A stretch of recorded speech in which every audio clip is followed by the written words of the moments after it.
আগামী দিনের রাজনৈতিক শক্তি, রাজনৈতিক ব্যবস্থা জনগণের পক্ষে থাকবে কিনা সেইটা নির্ধারণ করার ঐতিহাসিক সময় চলছে। আগামী দিনের রাজনৈতিক ব্যবস্থা গণতান্ত্রিক হবে কিনা, এই দেশের মেহনতি মানুষ, এই দেশের নিপীড়িত নির্যাতিত মানুষ, শোষিত মানুষ, তাদের কণ্ঠ ওই রাজনৈতিক ব্যবস্থায় শোনা হবে কিনা, এইটা ঠিক হওয়ার ঐতিহাসিক সময় চলছে। এবং এই ঐতিহাসিক সময়ে সে কারণে আমাদের আবার নতুন করে ঐক্য পাওয়া দরকার। 5ই আগস্ট আমাদের বিজয় হয়েছে, কিন্তু এই বিজয় ওখানে শেষ হয়ে যায়নি, বরং আমাদের আরো একটা নতুন বিজয় অর্জন করার জন্য আরো ঐক্যবদ্ধ হতে হবে।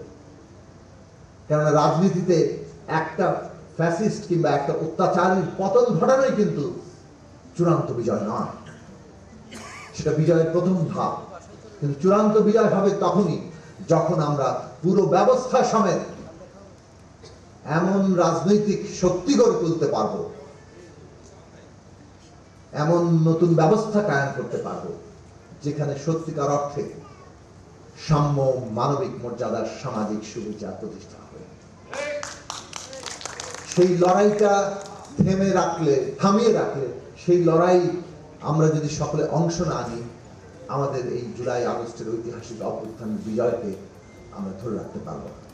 আমরা এইটুকু কথা দিতে পারি, গণসংহতি আন্দোলন জনগণের স্বপ্নকে সত্যে পরিণত করার জন্য তার শেষ শক্তি দিয়ে লড়বে, এবং এইটা শহীদের রক্তের প্রতি আমাদের অঙ্গীকার।